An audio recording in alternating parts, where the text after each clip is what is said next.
All righty, folks. Well, good morning to you all and happy Friday. It's 10 o'clock. Let's go ahead and get started, shall we? It looks like we've got more people jumping on this morning, up and at it, going well. Hopefully everything is going okay in your part of the state. It's good to see all of you. For those of you that are new to joining us, my name is Bruce Cladney, the Executive Director for the Kansas Association of Counties, and it's great to have all of you on for this COVID Recovery Act webinar that we've been hosting for, gosh, it's at least 6 or 8 weeks now that we've been working together on some of this stuff. So it's great to have you all here. I don't have anything really to add to the discussion this morning, and we've already heard Vijay's voice, so I know that he is locked and loaded and ready to go. And so with that, Vijay, I'm just going to throw it over to you if that's all right. Perfect. Hope everybody can hear me. Good morning, everybody. Happy Friday. So again, this is another installment of our county webinar series focused on round one funding. So I'm going to go ahead and share my screen, but I'll jump off here in a second. We'll have another voice. You don't have to listen to my voice for an hour again this morning. Our Executive Director and Secretary of Transportation, Julie Lorenz, is on the line. So let me share my screen really quickly just to go through the agenda and for today, and then I will turn it over to her for some brief comments.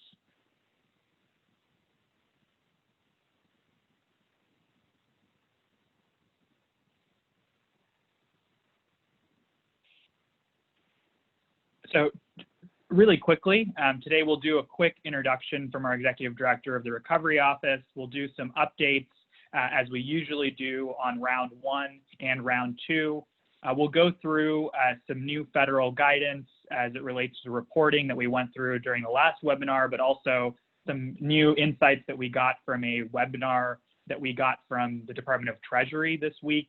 And then finally, some FAQs, and I'll leave the rest of the time, as we usually do, to answer questions in the chat. So what I'd like to do now is turn it over to our Secretary of Transportation and Executive Director of the Office of Recovery, Julie Lorenz, who's here to give a brief introduction and update for you all. So Secretary Lorenz, I'll turn it over to you if you'd like to unmute your mic and get started.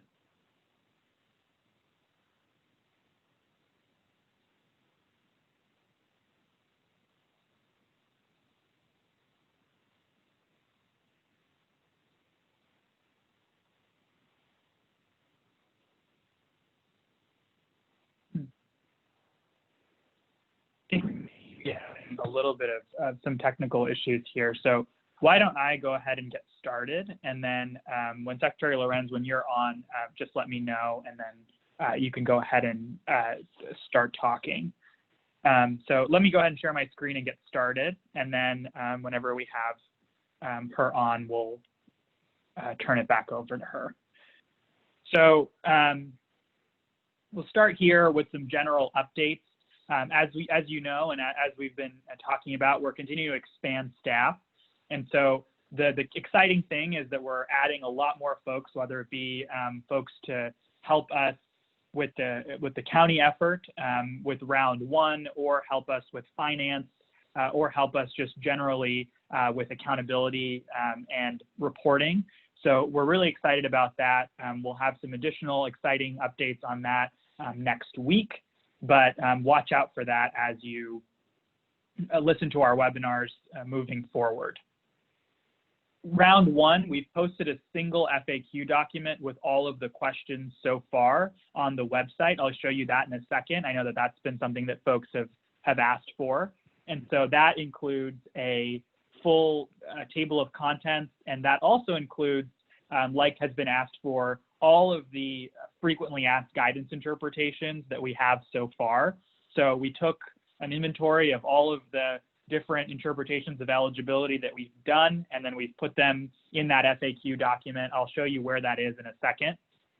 We've produced, now the number is over 130 guidance interpretations. About 40 of them went out this morning. So I really appreciate our folks at the Recovery Office, both our legal team and some folks behind the scenes who are working really hard to get those out to you. So we've done close to 140 of those that have gone out, and you should have received those. And also about 30 Recovery Office inbox questions inquiries went out today. So I know you all have some general questions about reporting or timelines or things like that, we got another round of those out this morning.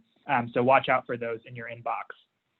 We're continuing to be monitoring federal guidance, but also trying to figure out a way to be a little bit more flexible. And so we'll provide you, so nothing changes for the 8/15 deadline. Continue to use the forms that are online, but moving forward after the 8/15 deadline, we will give you a new reporting document that will be the single reporting document you'll use moving forward for all of the expenses that you have related to your direct expenditures or future reimbursements.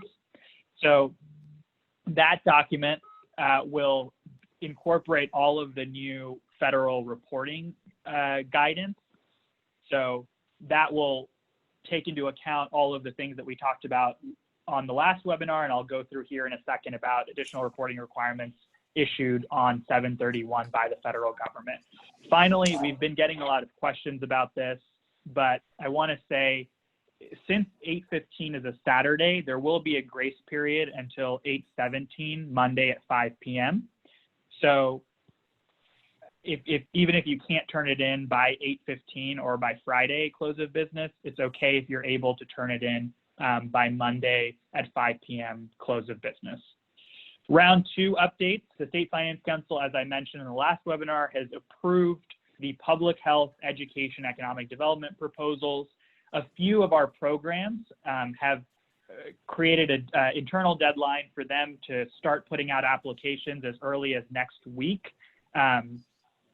So watch out for those and some additional communications from our office as it relates to round 2 and some of the programs. And so if you look at the materials that we've started to present, whether it be at the State Finance Council, the Legislative Budget Committee, but more specifically at the Spark Executive Committee, you'll be able to see presentations that give really good timelines on how we plan on executing round 2 moving forward, whether it be what our timelines are for getting money out or applications out or things like that.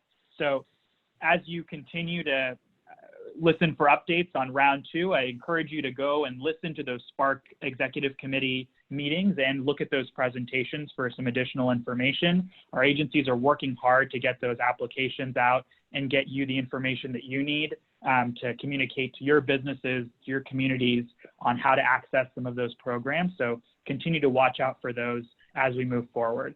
I believe Secretary Lorenz is on, and so I'll turn it over to you, Secretary Lorenz, for a brief update here. All right. Thank you, Vijay. Thank you very much. And thanks everyone who's on the phone today. I am pleased to have an opportunity to participate in this webinar. And I want to start with a big thank you to the counties and also to your partners, the cities and towns, as we work to get funds to Kansans to help with our recovery. And when I talk about recovery, I think of it in sort of 2 ways. One is sort of that immediate response, whether it's PPE, testing and tracing. The other part of that is then the longer term investments that are going to serve our state well for longer term growth. And those would be things maybe in like the broadband space. I'm pleased to let you know that after starting last Monday, so this is the end of my second full week, I think we're making some progress. We have some ways to go, but we will be bringing 4 new people on board next week, which will certainly help with our ability to be responsive, to answer your questions and to work in partnership with you. Alicia will be coming on board. Alicia Johnson-Turner will be coming on board as our finance director. And she'll be in charge of an entire lane of folks focused on reporting and compliance and distributing funds. We also have Megan Parsons coming on board. She'll be very focused on scheduling because we need to make sure all of the different pieces sync up as we've got the looming December 30th deadline. I think we have, if I recall, 146 days from today remaining to make sure that all of our funds, all of those funds that we share collectively are invested in Kansas. We also have Laura Pryor coming on board. She'll be running point on communication with the various committees that are in place. And that goes from the steering committee to the executive committee to the state finance committee. Vijay couldn't be more right when he said we met twice this week with the executive committee as part of Spark to provide additional information to them, in addition to a focus on bringing more resources to the table here to help expedite the work that Spark is doing, the recovery office is doing.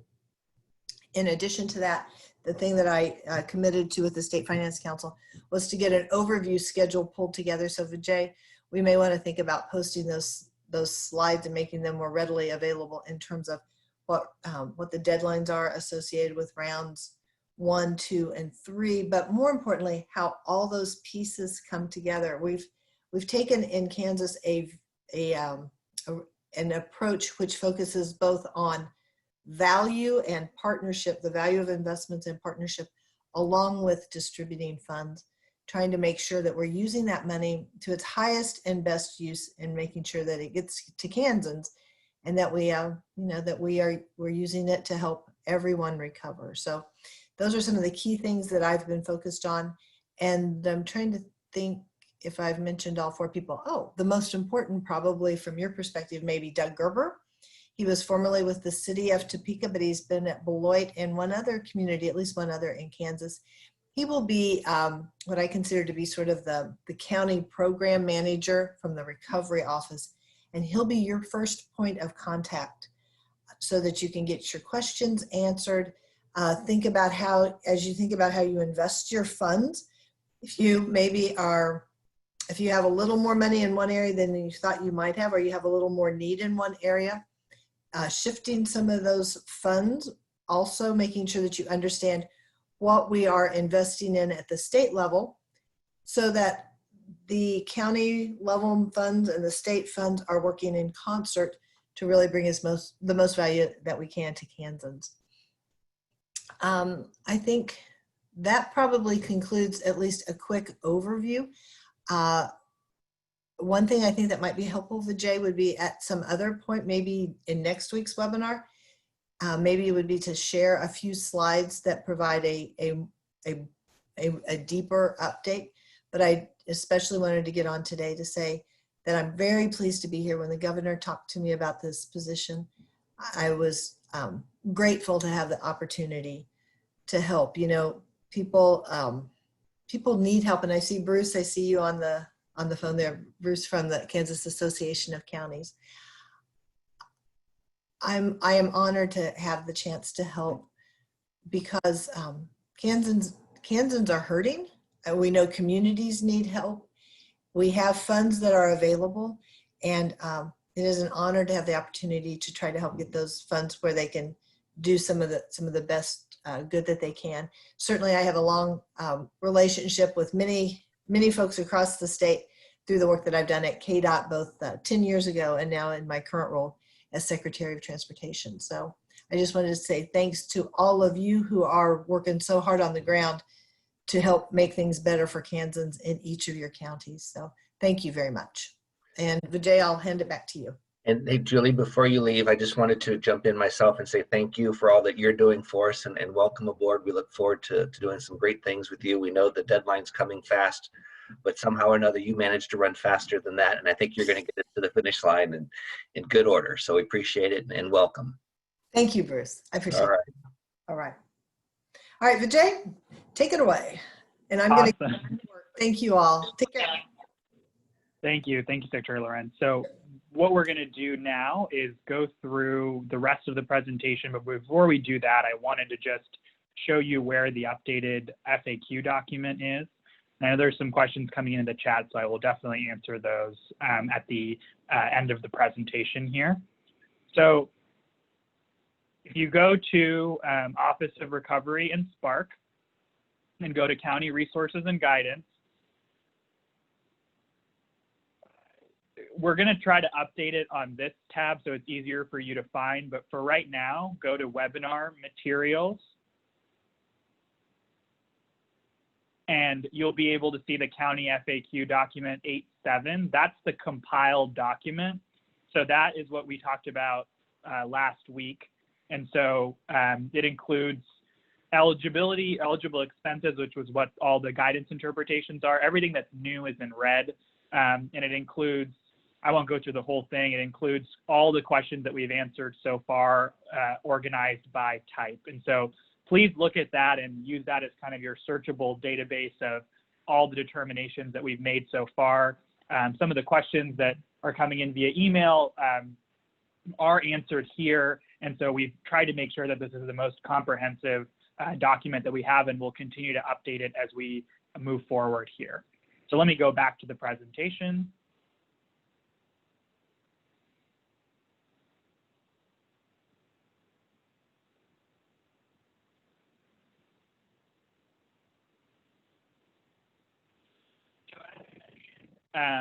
We have the materials on the Spark Committee, Executive Committee and Steering Committee online. We'll have Secretary Lorenz back next week to go through those with you, just like she had done with the Executive Committee of Spark. And so you'll get to see those timelines in more detail next week.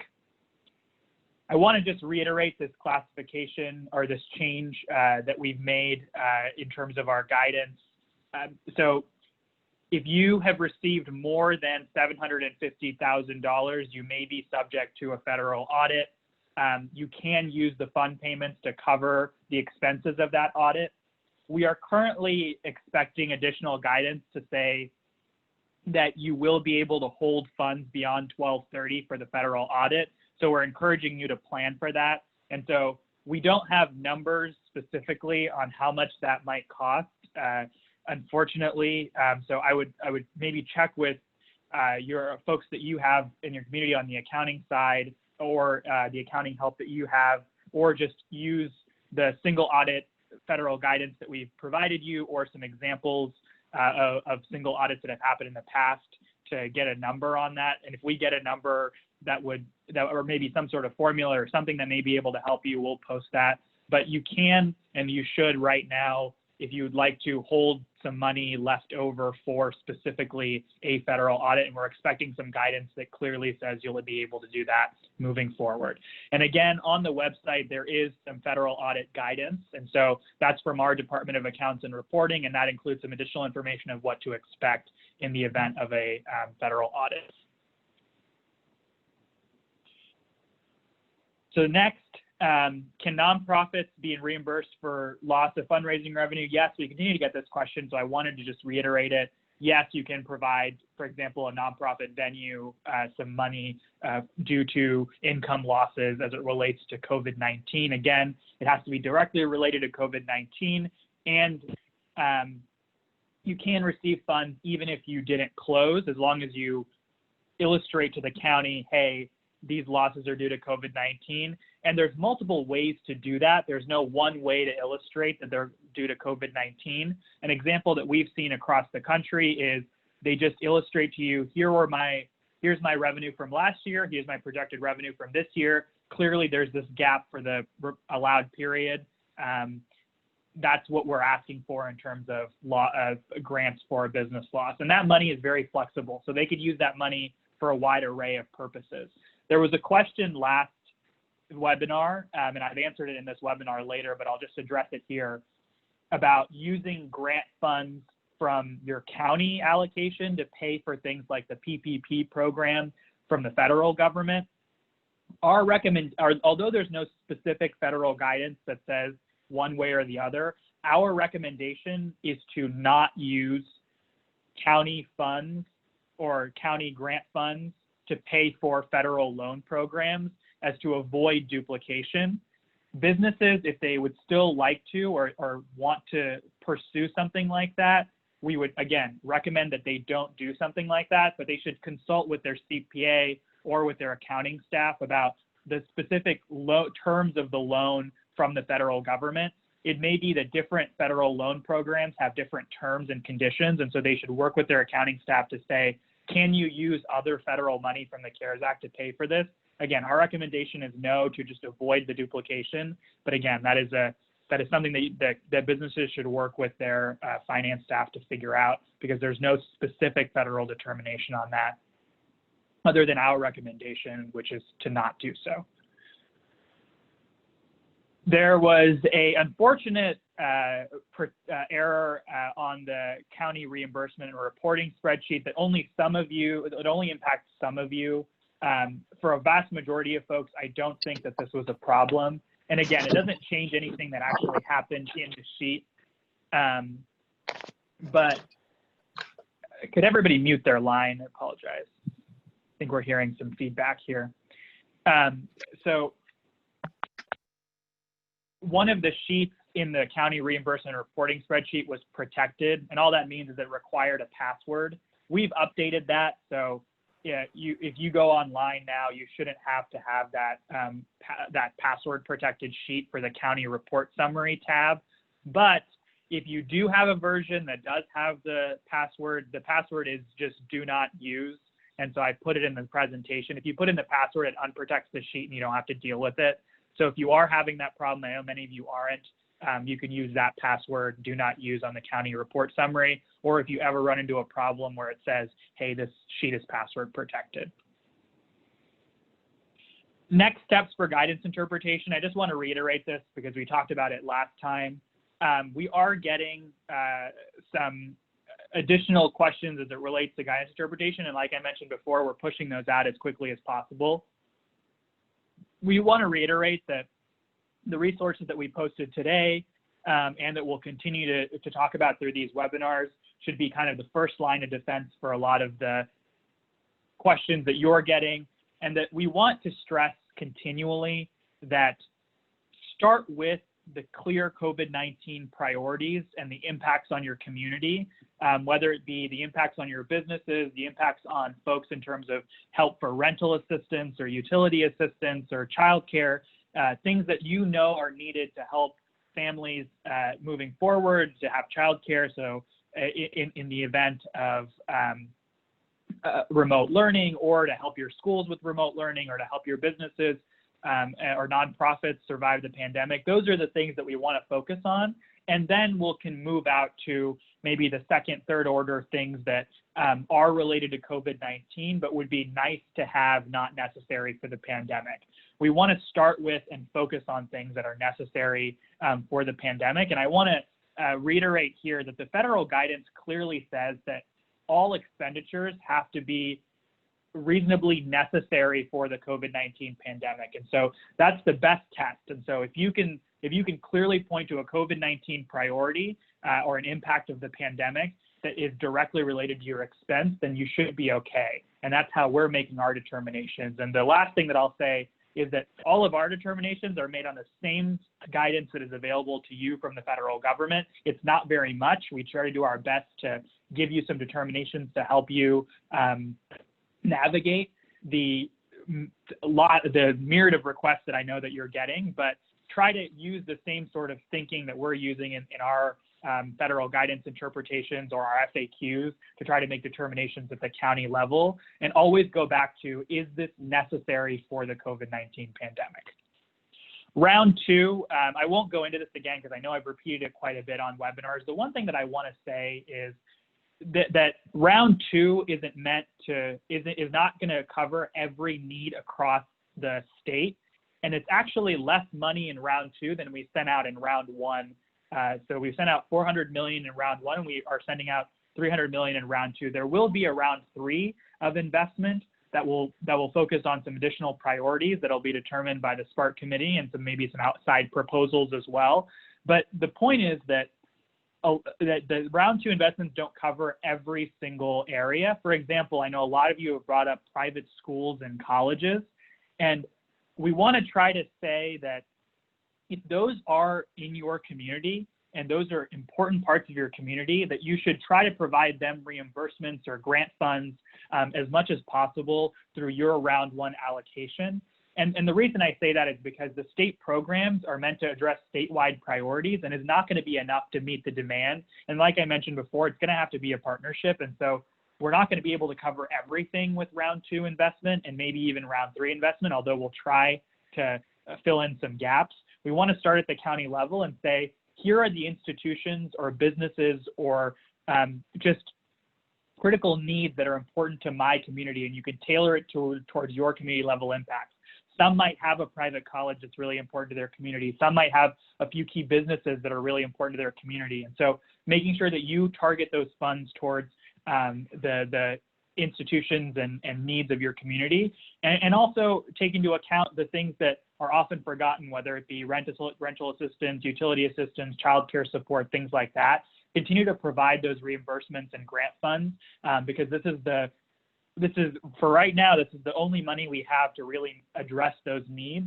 And we know that the $1.25 billion we've gotten is not enough to meet the incredible demand. And so we have to make these dollars stretch as much as possible. Federal updates. I want to reiterate the federal reporting requirements that came to us last Friday. That's the reason we haven't been able to give you a lot more updates about what reporting will look like beyond the 8/15 deadline. Again, none of your 8/15 reporting forms will change. You will still submit the direct aid form. You will still submit the reimbursement reporting form. But moving forward, you will have a different form that takes into account a lot of these new federal requirements. So watch out for that. And that's all that this slide says, is that in the coming weeks, we will provide you a new Excel spreadsheet that will allow you to track your monthly expenditures.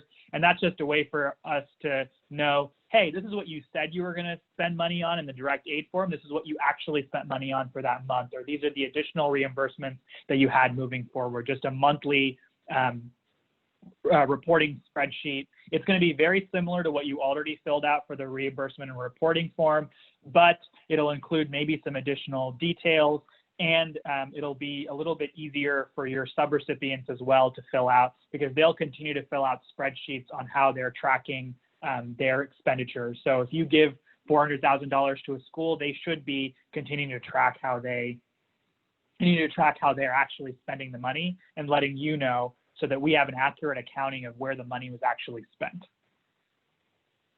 So we did have a webinar from the Department of Treasury on 8/6, and so we wanted to give you some updates from there. I will tell you that they're still kind of making determinations on a whole host of things, and so we're still waiting for some additional information. What they did during this webinar was just tell us what they were going to say things on. They didn't really give us a lot of new information. One thing that they did mention that we're trying to get more information on that we've never heard before is on capital projects. They mentioned that only construction projects for temporary facilities and buildings are allowed. We're still trying to make sense of what that means. I know that some of our guidance interpretations so far have said, hey, if you can complete the project by December 30th, that's okay. But now we got word from Department of Treasury that, hey, maybe only temporary facilities are allowed. Again, there's no definition so far of what temporary means or what that looks like for you all, but they did tell us that before the end of next week, they will put out another guidance document, FAQ document from the federal government, and the expectation is that they'll cover the following areas, including construction projects and other capital investments. They'll cover payroll and substantially dedicated, which has been a huge issue about how do I know that something is substantially dedicated, or how do I know it's a allowable payroll cost. They'll address setting aside funds for closeout costs and address litigation defense costs. And so these are things that we're expecting them to cover before the end of next week. We put this in here just to give you all an update and prime you for what's coming in the future. But again, just to illustrate that a lot of this is changing, and it seems like the Department of Treasury is also building this plane as they fly it. And so we're going to have to be in partnership with you all, responsive to a lot of the changes that we see from the federal government. And so our job is, as soon as we get a guidance from the federal government, to review it, to provide you a succinct answer and update on everything that they've told, so you all don't have to do that yourselves, but continue to engage with those documents as much as possible. And we'll give you notice as soon as we get updates. FAQs. Will state allow encumbrances of expenditures? Again, I want to reiterate here that performance or delivery of a cost must occur during the covered period. So if you bought PPE, that PPE must have been incurred during the covered period, and you must use at least a portion of it by 12/30, unless there's a supply chain disruption. And the supply chain disruption means that, hey, I thought I was going to get it by 12:30, but I didn't get it by 12:30 because of supply chain disruption. If you know that you're not going to get it by 12:30, our recommendation is to not purchase those funds because there's not really flexibility for that currently under the federal government. And so same thing with hiring. If I'm hiring somebody using CRF funds, I can only pay them for the work that they do up to 12:30. I can't pay them for the work that they do anytime beyond 12:30. So in that sense, anything that you buy or you hire for, or any services or building, anything like that has to be a cost that's incurred during the covered period.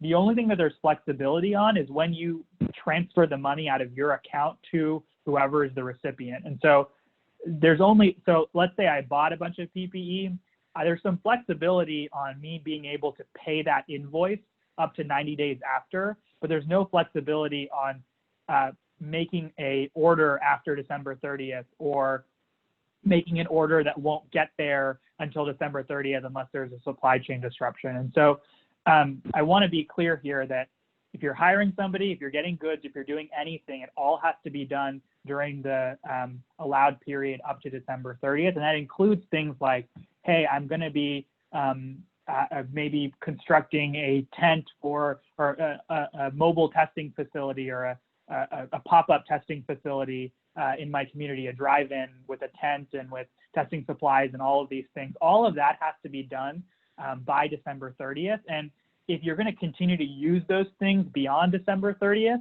then it can't be paid for using CRF funds. And so if you're buying hotspots, you're buying subscriptions, you can only pay for them up to December 30th. Can you use the funds for the 25% FEMA match? I know that was a question from last week. Yes.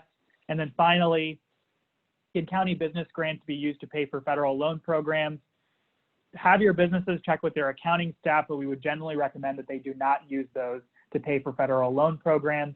The easiest way for you to do it is to not provide, is to not say specifically, hey, if we provide you money for income loss, you need to use it on this, this, and this, or you should use it on this, this, and this. Money for income loss is a lot more flexible. And so if they can illustrate to you they had income loss during that period and they're a business and or a nonprofit and they're not a government entity, they can receive some money for income losses and they can do what they need to do with that money. But again, we recommend that they don't use it to pay for federal loan programs, or if they are planning on doing that, they should really check with the terms of the loan before they do so. The only reason I left this slide in there is that I know that the folks are waiting on the interest-bearing accounts. Just know that we have those in our system, that you all are using interest-bearing accounts. If you do so, again, our recommendation was to not do that, but if you did, we're going to give you some more guidance on that moving forward. And I'll give you the reason why some of this stuff is delayed here in a second. But again, I just wanted to make that note. And again, there may be some additional guidance coming on payroll next week. Again, I know it's really late, but it's not. It is from the federal government, it's not from us. And so as soon as we get that, we will let you know if there's any major changes as it relates to payroll. A few things before we get into the FAQ section here. Let me go back to the recovery office updates. So part of the reason, so as we move forward, we're going to give you some more flexibility as it relates to approving the plan so you can start spending money a little bit quicker. I know some of you have already submitted your direct aid plan and reimbursement reporting template. If you have already submitted it, we have those. We'll try to get you some sort of confirmation of receipt soon if you haven't already received a confirmation of receipt. The reason we're a little bit delayed as it relates to reporting is two things.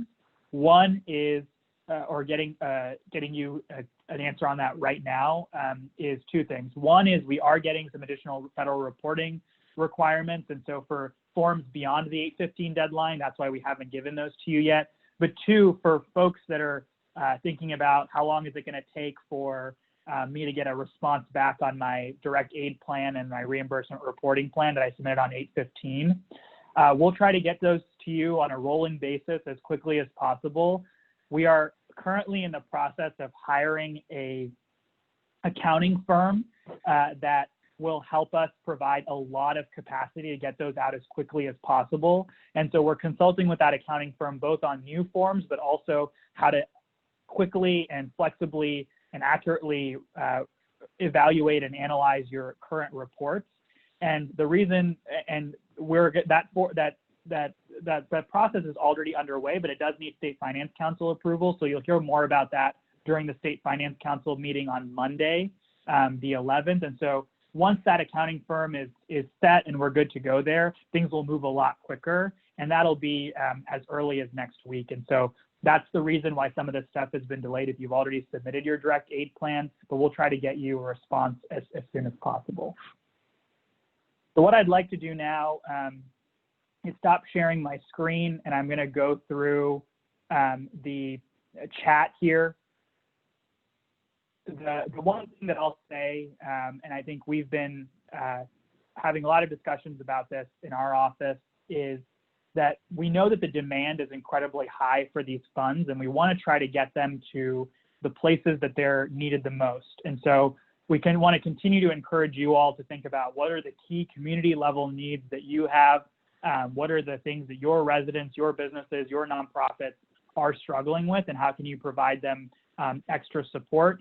And then on the state side for round 2 and round 3, we're going to think about statewide priorities and how we can help supplement and provide relief statewide for things that need to be taken on by the state, whether it be a huge expansion of our statewide testing lab or funds for business retention, things like that. So continue to engage with us on that, and we appreciate all of the work that you all are doing. The Spark grant funds cover applications for vehicles. So this goes back to one of the questions and guidance interpretations, and I would implore you to look at the document online, because I know this question has been answered. Specifically for vehicles, 2 things are important.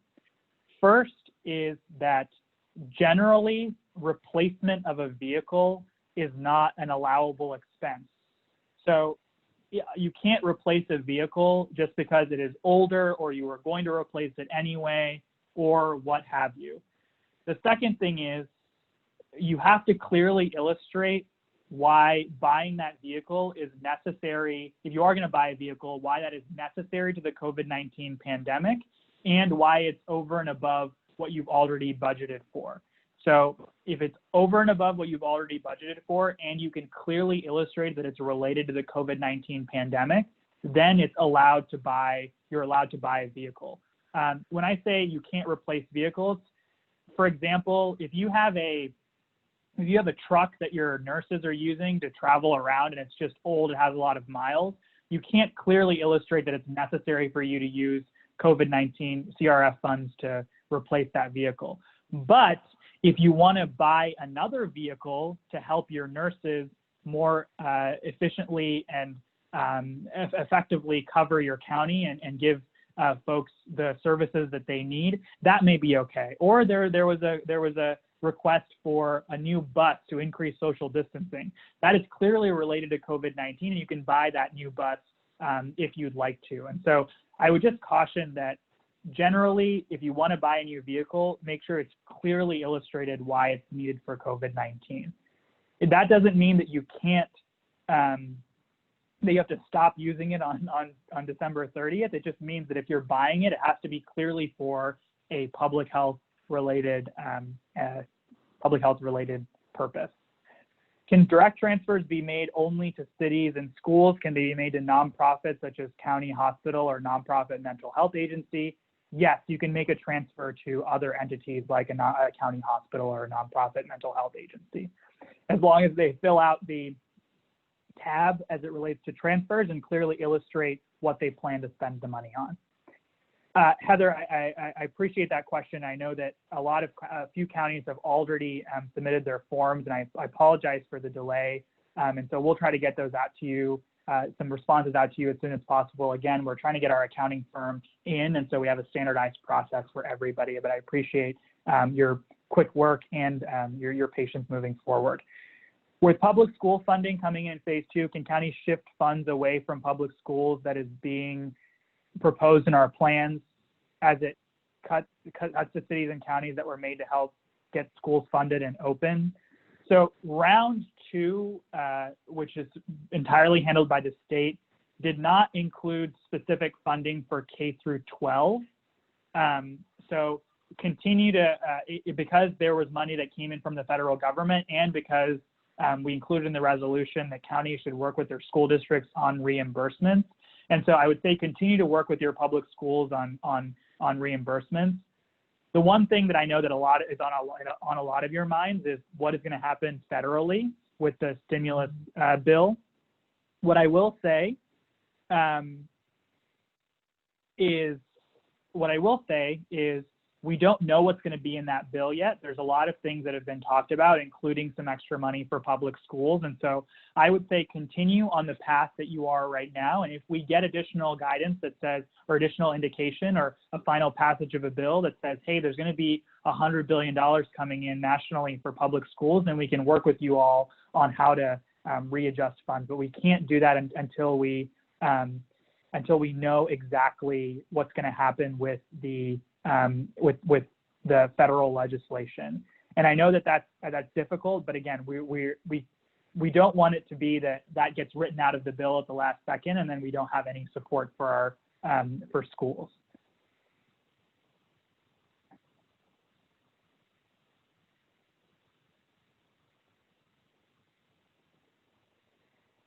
The other thing is, as you're making those decisions, you need to be providing those reimbursements and supports, but you can make some determinations of where you want to provide transfers and things like that. And so if you want to provide your cities transfers and things like that to help them support, you can do those as well.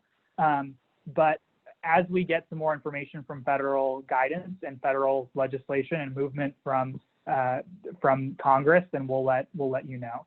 Is the EIDL funding considered a duplicate of funds?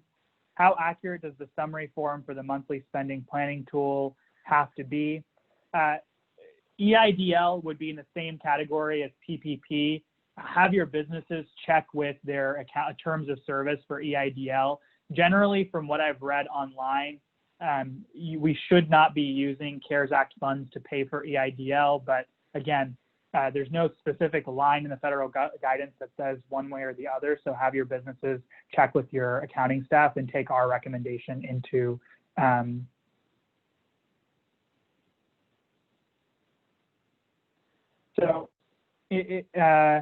can county governments reserve the right to reallocate funds to a different program or transfer? Priorities change due to Resurgence. If there's an unforeseen problem with a program or transfer, the subrecipient is unable to spend their funds. So if you get down the line and a subrecipient is unable to spend their funds, and you can clearly illustrate that, hey, we're going to reshift it to another area, you can do so. And same thing, if something is denied as an eligible expense, then you can definitely have an ability to reallocate those funds. If additional funds are being made available, go ahead, Bruce. No, go finish what you were going to say, and then there looks like there was a question you skipped from Becky. Right above. I think I answered the EIDL question. No, underneath that. How accurate does the summary for the monthly planning spending tool have to be? Oh, I apologize, Becky. So try your best on that. I know that might be tricky because there's a lot of moving pieces, and so that's a planning tool. It's not something that is needed for federal reporting, and so that's just a way for you and us to keep track of how much you should be spending per month, and so estimates is okay on that. So I answered Brooke's question. Brooke, your additional question is, if additional funds are available through CRF or CARES funding for a priority area, can the county reserve the right to reallocate or redirect funds to another priority area? I don't have any specific, so I don't know. The two things that I'll say, and I know this is a frustrating answer, is one, the HEALS Act or the federal legislation is still being negotiated. We don't know what's going to be in that piece of legislation. We don't know if it's going to even include any additional funds for X, Y, and Z, whether it be education or flexibility. And things change daily in the negotiation front. And so we are not going to make any determinations or any changes to our current guidance until that bill is signed and made into law. The second thing that I'll say is if there are additional funds that come in from the federal government, we can talk about that, and we'll think about that question and give you a more substantive answer. But the one thing that I will say is the demand is incredibly high, and so the funds are never going to meet the incredible demand that's there. So continue to work on the path that you are working now. If there are substantial changes that do happen in terms of federal funding, then we can definitely talk about that moving forward, and we'll provide you some additional guidance and thoughts on that. But as a lot of that stuff is fluid, we just can't make any determinations, and I apologize. I think, Carla, I appreciate that. I think your auditor had mentioned that there would be around $2,500 for a federal audit, so that might be a good a number that you may want to check on or ask your auditor about or ask other folks about. But again, that's a ballpark of what was available in their county for the federal audit. Is it possible to do 0% for forgivable loans or interest and principal payment abated for 1 or 2 years, especially with hospitality firms? Again, you can do loans, but all the interest that's gained from those loans has to be spent in the allowed period up until 12/30. And so keep that in mind. So you can't, if you're going to do a 1 or 2 year loan, you can't spend that money. The interest that you get from that is going to have to be returned back to the federal government unless you can get it back by 12/30. And so you can do loans, but be careful with that, because you can't spend that interest or the repayment back unless it's by 12/30 as it currently stands, if that makes sense. Would the CRF funds used for the 25% FEMA match have to be done before 12/30? It is not likely that any FEMA payment will be happening before December 30th. I don't have specific federal guidance or an answer to that. I apologize. I'll get you an answer to that if I can get that quickly.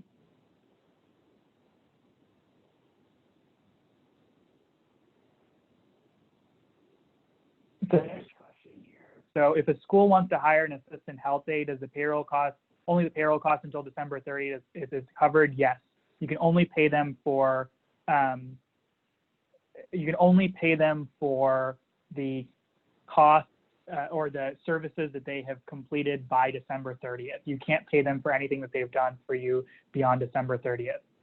Is there a form where all requested reimbursement should be totaled? Yes, there's a line in the direct aid form that lets you total you put the total for all of the reimbursements from your reimbursement reporting spreadsheet, so you can account for all of the funds that you've gotten. Do all the reimbursements need to be approved by the state, or can we begin to distribute funds? As of now, we'd like to see the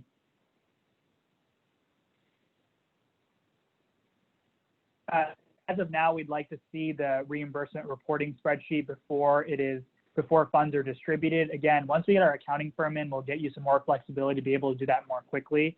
But again, wait for our notice before moving forward on that. The new reimbursement form will let us change the summary sheet to total all of the added columns. Can somebody please fix that? It may be because of the password. Again, the password is do not use. That's in the it's in the presentation, but the new sheet should have fixed that. If it hasn't, we can definitely look at that. But again, it should, if you're having issues with not being able to access a certain sheet, there is a password and that should be able to work. When issuing funds to private Catholic grade schools, should they be categorized as a transfer, or should they be included in our business relief grant program? So it depends how you want to do it. That's a county level decision. How you want to transfer those funds, it's up to you.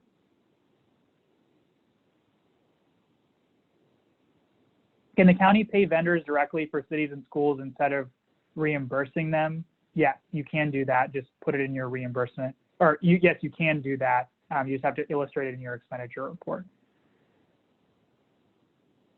Is it split out reimbursement and direct aid plan? Can the county simply do a direct transfer to cover both items or other government agencies? The goal of the direct aid plan is to tell us what you're going to be spending moving forward. And the reimbursement is for a reimbursement reporting template is for what you're planning on what you've already spent money on personally or from your school district, and you're using CRF funds to reimburse those entities or yourself for those funds. And so if you have a cost moving forward that's a direct, that's a planned cost, for example, I plan to buy PPE and testing supplies, then you can and then you can do a direct transfer for both of those things. You don't have to reimburse for that. If we as a county move money from one plan for one reason or another, does the whole plan get put on hold until approved, or can we continue with approved programs? You can continue with approved programs. If there is a change, you'll please have to let us know, and we'll have to just make sure that everything is an eligible expense. There's another note here that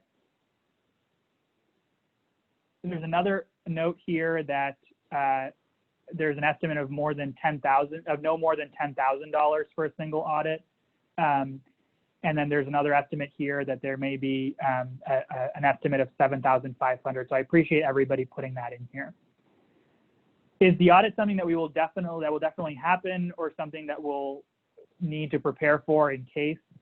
From what my understanding is that your funds, if you have more than $750,000, is subject to a federal audit, and so you should act as if you will be prepared for a federal audit. I can't give you an answer on if or when it may happen specifically, but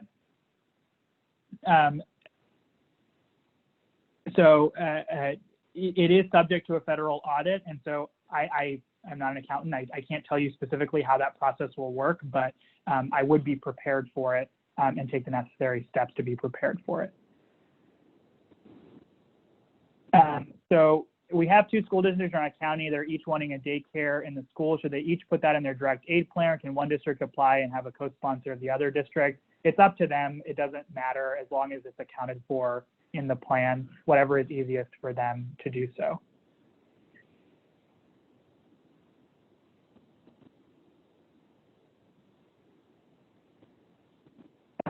So I don't see any other questions here in the chat specific to today. I know that folks are putting in some advice and help that they have as it relates to the single audit.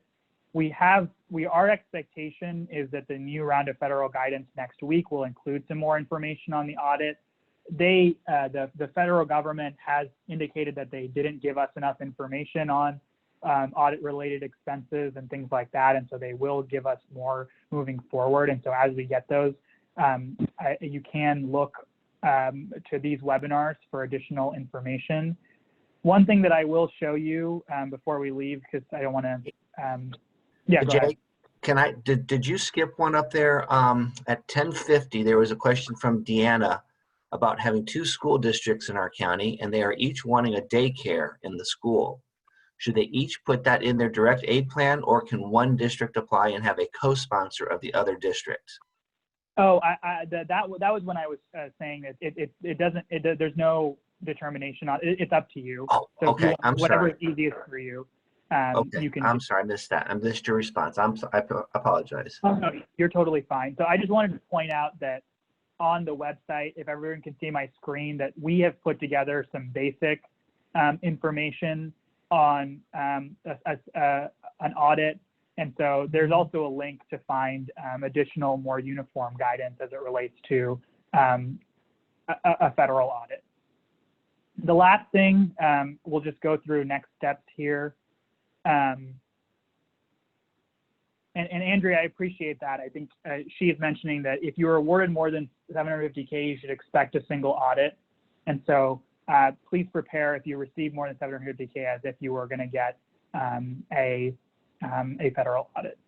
I appreciate that, Andrea. As many of you know, I'm not an expert in many things, and so I appreciate all of you stepping in and helping out on these webinars as well. And so the last thing that I'll go through here is the next steps. The direct aid plan and associated memo are on the website. Again, these are the 2 forms that need to be completed. There is a grace period until Monday at 5 p.m. So if you can't submit it by the 15th, that's okay. Submit it to us by Monday. Here are what both of those forms are supposed to encompass. A reimbursement reporting form is what you plan to, you've already spent money on and you want to get reimbursed for that reporting period, for just that reporting period of March 1st to July 31st. And the direct aid plan is anything that you plan on spending money on moving forward. Again, the plan is just a planning tool. It is not a report. It's not telling us what you've already spent money on. And so it's just a planning tool. And so moving forward, you'll get another spreadsheet that tells us exactly, hey, this is what I did spend my money on. This is what I said I was going to spend my money on, but this is exactly what I did spend my money on. And so it'll give us the exact expenditures for each month that you actually are left your account for that month. And so again, the direct aid plan is just a planning tool, and continue to use that as a way to map out your expenditures moving forward. And then as you get that new expenditure spreadsheet, you'll tell us what you actually spent on for that month. Next webinar, we're going to do one next Wednesday. You'll see a new face, and that's Doug Gerber. He is our new county project manager. He will be on the line next week to give you some of his thoughts and help chart through kind of what we're going to look like moving forward. As we get closer to deadlines and key reports, we'll continue to answer questions, but try to use the document that I talked about today, the FAQ document, to try to make some evaluations as much as possible at the local level. And as we get some additional help in terms of our consultants and our compliance consultants and additional staff, will be able to get you the reports that you need moving forward. And so you can get your subrecipients prepped for how they need to be reporting the expenditure of these funds. I just want to say again, I appreciate all of your work. I appreciate all of your patience. It has been many weeks that we've spent on these webinars together, and it's been really building a plane as we fly it. It's an unprecedented program and an unprecedented time, and this money is really going to impact and provide a lot of support to your communities. And as frustrating and difficult as it is, I just want to say thank you for all of the work that you all are doing, and continue to work with us here as we partner and try to work this out, and are adapted towards federal guidance, are adaptive towards changing timelines and requests, and are continue to make sure that we are accountable, that we are transparent, but also that we're impactful with our money. So with that, I don't know if there's any other questions, Bruce. If there are, I'm happy to answer them, but we'll go next. We'll resume next week. Okay, so Vijay, again, thank you so very much. It's I went back and checked. It's been exactly 6 weeks to the day that we rolled this out to the public with you all. So you have been joining us for 6 weeks, and we appreciate all that you're doing, and folks that you've been here all these weeks. We appreciate that as well. And it was just actually 3 weeks before that this whole thing was rolled out. So basically in 9 weeks, we've come to work so hard to $400 million helping to recover from this horrible pandemic across our state. So to all of you, thank you so much for your hard work, your patience, and for everything that you're doing. So until Wednesday, have a great, safe rest of the day today, and a great weekend, and we'll see you all next week. So take care, everyone.